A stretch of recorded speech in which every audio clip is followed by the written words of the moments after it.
This is Dr. Do again. This video is outside of medicine. Continue with reading Psalm. I'm going to read Psalm 64. I'm going to read it. Psalm 64. For the director of music, a Psalm of David. Hear me, O God, as I voice my complaint. Protect my life from the threat of the enemy.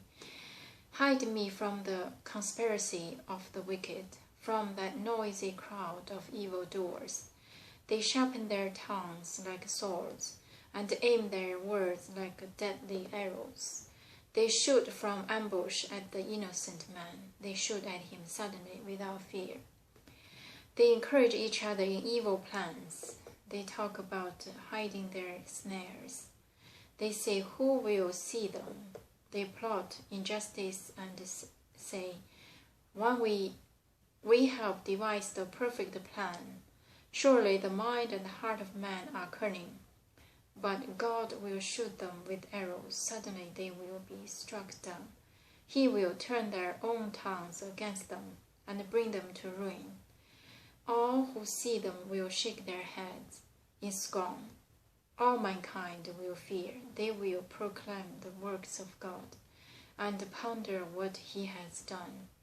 Let the righteous rejoice in the Lord and take refuge in Him. Let all the upright in heart praise Him. So this is Psalm 64, not very long. We know it's for the director of music is Psalm of David. Again, we do not know at what circumstances and when David wrote this, but the tone in general is still it's quite desperate. Pray for help and protection from the God. Hear me, O God, as I voice my complaint. Protect my life from the threat of the enemies. Again, this is a very desperate and in dangerous situation. Hide me from the conspiracy of the wicked, from that noisy crowd of evildoer. So probably there's some voices of high conspiracy try to destroy him.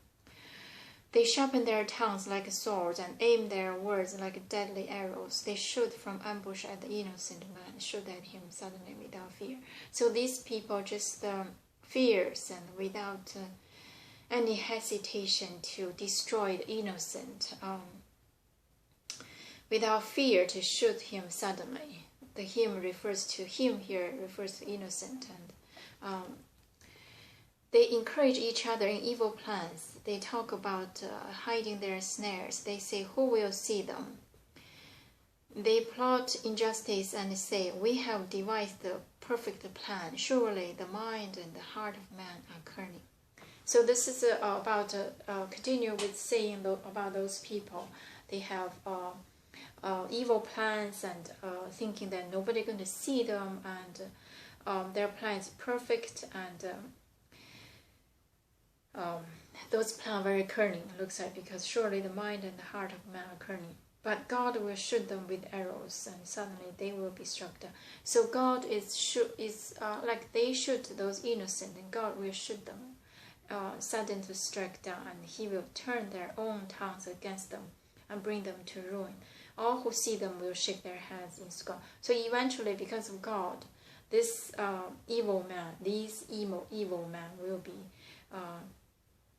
struck down and shooted down by bring their ruin. All mankind will fear. They will proclaim the works of God and ponder what He has done. So all the mankind will fear and proclaim the works of God and ponder what He has done, cheering and shouting loud to praise what God has done. Let the righteous rejoice in the Lord and take refuge in Him. Let all the upright in heart praise Him. So again, let all the righteous, the believe and upright, to praise Him and to take refuge in Him. So this is the Psalm 64. It's in general the tone was kind of again repeatedly from the others, pretty much the same about the unease. And also about those complain to the God about those evildoers, and believe that God will destroy those people who planned evils and the wicked. So from this Psalm 64, and looking back, pretty much all of the Psalms written by David was in this kind of tone, not easy, not ease, anguish, and always in danger. It's that, first of all, because he sensed it, and secondly, because he knew it. He knew the word of real. He knew the reality, that he knew he was the chosen one, and the real world will not take that as easy, that why you're the chosen one. We have been serving Saul. We have been in the high class for so many years. And you're just the boy, start from nowhere. Why you're the chosen one? So they make a lot of slanders and shoot the arrows behind and try to destroy him. But, so David is the one who probably, that's the only place, that's the only thing he could do is write this psalm and write all the words out openly to the God and to sing it. And to write this music, to give the director, and the director will compose it and also make music to sing it. So this is a very, I think it's a very unique way to convey the message. First of all, I know what's going on. Secondly, and believe that I am the chosen one. And thirdly, I believe that God is going to be protective. He's going to protect me. He's going to redeem me. And those who try to destroy me, just forget about it, regardless of what you do. You make slanders, you shoot arrows from behind. You just cannot defeat me. You cannot because you cannot defeat God. In his point of view, he is the chosen by the God he believes. So from the Psalm 64 and connected to the person of David, can you imagine what kind of person he is? This is probably very likely before he was becoming a king. Or he probably already won the kingship. But regardless, we know he's very literal, probably not talk that much, but like to write, to convey his message, to communicate his thought on the paper, and then become music, because he was a musician. If we recall right, he played harps to serve Saul at the beginning. So he likes to use this talent, a special talent, not for waste, but he used the special talent to reinforce his faith and to teach the people around him that I am the chosen one, I believe God, and whoever against me is against the God.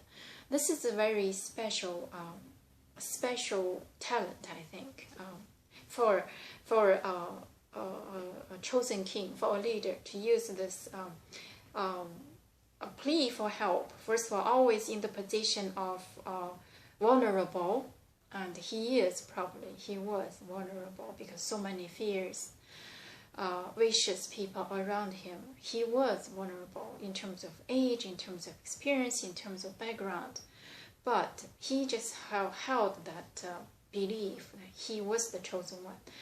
Because he was young, so whatever he had is the braveness, audacious, and also the faith.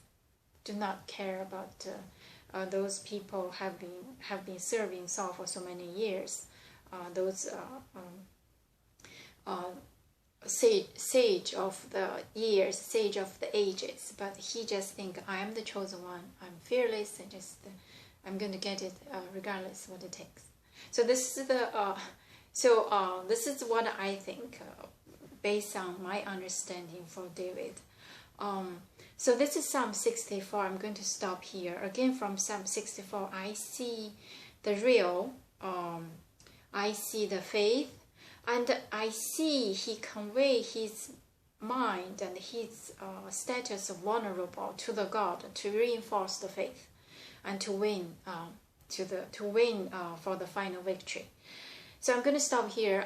You can read it and interpret it by your own way. Thank you for watching. I will see you next time.